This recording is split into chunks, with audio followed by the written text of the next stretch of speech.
retired nurse after more than 40 years in the field, so most of my experience was in the bad old days before we reformed healthcare.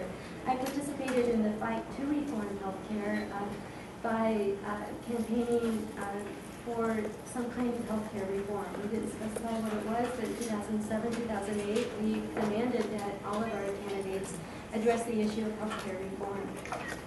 Before President Obama signed the Affordable Care Act, as we said, a very high rate of uninsured. And over the years, I saw the tragedy of that myself over and over. Some people would come to the emergency room with treatable conditions that had turned into catastrophes. And it's heartbreaking.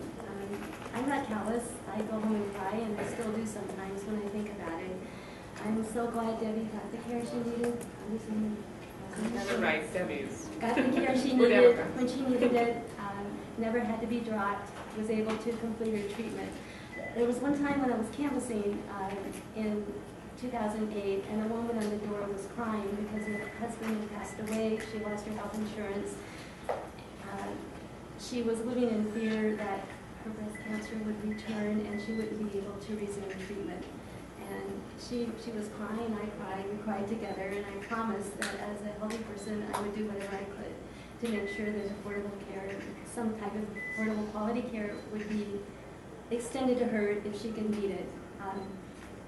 People were forced to maybe stay in jobs they didn't like to keep health care because they had pre-existing conditions or their children did, and they couldn't carry on.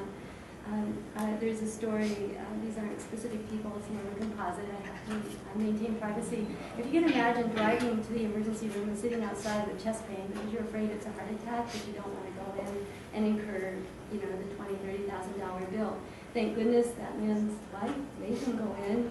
It was a heart attack, and he was treated, but again, since it's before the Affordable Care Act, I don't know what happened after that. We used to search for some kind of payer source for patients, interview them. I would help them fill out the forms when they arrived at the hospital needing health care. It usually was like a month-to-month system that nobody could manage. Who can manage going in and filling out the paperwork every month? Right after the Affordable Care Act was signed, the first thing that happened right away. Children with pre-existing conditions could no longer be denied or dropped. That happened immediately. The donut hole, where seniors fall into a gap in coverage and would be out of pocket for maybe $5,000, which would encourage them not to purchase drugs if they needed. That's closing, and I believe it will be a thing of the past very soon. Women were charged more than men. That's over. That's over. We're just like, woman with a pre-existing condition. Oral contraception is now covered, all contraception and all aspects of women's health are covered in every Affordable Care Act compliant policy. So you're no longer treated like a special person that should pay extra for care that you need to be healthy and conduct your life in dignity. My special interests are diabetes and hypertension, those really common treatable conditions. And typically, you'd have people in their 40s, 50s, early 60s, too young for Medicare, maybe making too much money to be on Medicaid, and not able to get consistent care, and those conditions just turn into catastrophes over and over again. And frankly, my point of view is dignity and comfort for my patients, but it's also expensive. It's an expensive way to deliver care in the emergency room or waiting until they come to the emergency room in very, very dire straits. I campaigning in 2010, I had people at the doorstep tell me they're so glad to know that their children could stay on their health care plans until they were 26. That's a problem. You send them to college. And if you have a child that has diabetes, juvenile arthritis, anything like that, the college health care plans aren't so good. You can't go out and buy them a private policy, but if you can keep them on your policy, that's incredible peace of mind.